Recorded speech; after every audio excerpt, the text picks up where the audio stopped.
Back to the phone lines. We'll talk next to Bill in Sumter, South Carolina, listening on Sirius XM 131. Hi, Bill. Hey, how you doing?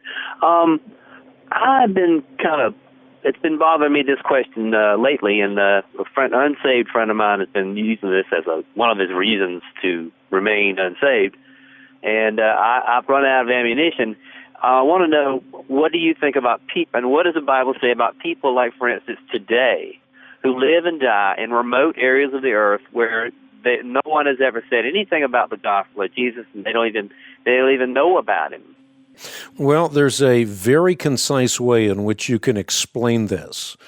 The first thing that you can explain actually comes from Romans chapter 1, the second from Romans chapter 2, and the third from Romans chapter 3. The first is that all people everywhere have the light of creation, which is to say, if you look at the universe in which God has placed you, you immediately recognize by that universe itself that there is a God. In fact, Paul says the wrath of God is being revealed from heaven against all the godlessness and wickedness of men who suppress the truth by their wickedness, since what may be known about God is plain to them because God has made it plain to them. For since the creation of the world, God's invisible qualities, his eternal power, his divine nature have been clearly seen, being understood from what has been made, so that men are without excuse. If I might translate that, Paul is saying quite explicitly that when you look at the universe, you know there is a universe creator. So we all have an outward testimony that there is a God. But Paul then goes on to say we not only have an outward testimony that there's a God, but we also have an inward testimony that there is a God, which is to say God has written a knowledge of himself upon the tablet of our consciousness, and therefore we are likewise without excuse. So we find that in Romans chapter 2. Now, the third part of it ties it all together in Romans chapter 3, and that is, in essence, this: if we respond to the outer light and to the inner light, we will receive the light of Christ. God is not capricious, he's not hiding, but rather he is ready to make himself available and manifest to everyone who reaches out and seeks for him. And that's why Paul can say in Acts, from one man God made every nation of men, that they should inhabit the whole earth. It's why he determined the times set for them, the exact places where they would live.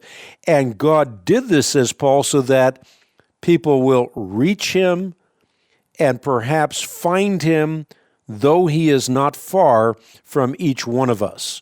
So the point here is that no matter where we are, if we respond to the light that we have been given, we will receive further light. And Jesus amplified that point in speaking to Nicodemus. He said, light came into darkness, but men loved darkness rather than light because their deeds were evil. So the point here is it's not that there's not enough light, it's that people want to remain in darkness, which appears to be the case with your friend. It's not that there's not plenty of light. I mean, if you see a basketball, you know enough to say there's a basketball maker. How much more so when you see the irreducible complexity of the universe in which we live?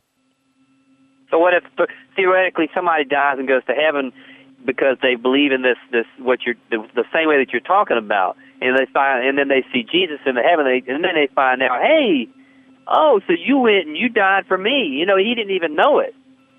Well, what I'm suggesting, though, is that is a hypothetical which doesn't correspond to reality.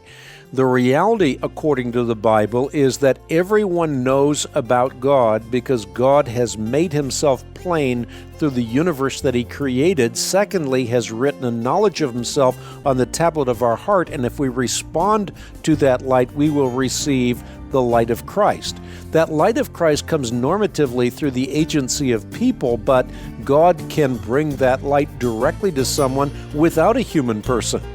What I'm suggesting is that if you respond to the light of creation and the light of conscience, you can have the light of Christ.